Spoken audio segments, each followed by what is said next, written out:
ritana nĩrĩikĩtio kũrĩ aciari gwĩtĩkĩra gũtwara ciana ciao mathukuru gũtarĩ gũthutũkania grade ĩrĩa mwana aranyitire.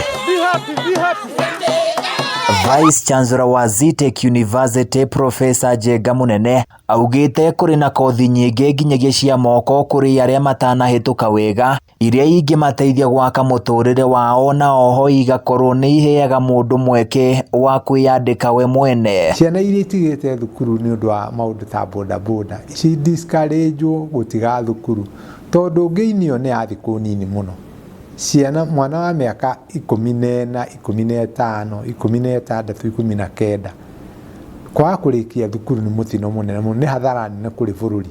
Munene ningĩ oigĩte kĩng'ũki gĩa COVID-19 nĩ kĩrahingũrĩra rũhonge rwa mathomo maitho kũrĩa rĩu mũtugo mwerũ wa gũthoma kũhĩtũkĩra nenda-inĩ cia ũkinyanĩria ũiyũkĩtio na njĩra nene. Gũtirĩ hĩndĩ tũgũtiga gũthomithia gĩthomo kĩa mutandao. Online no nginya tũramĩta blended learning. Ĩratuĩka blended tondũ ĩrablendwo ũthiũ gwa ũthiũ na ĩgathomithia gĩthomo kĩa mutandao. Kũhana ũguo, Munene nĩ agathĩrĩire Ministry ya Mathomo nĩ gũtabania igeranio cia KCPE na KCSE wega thengia wa moritũ marĩa marehetwo nĩ kĩng'ũki gĩa COVID-19.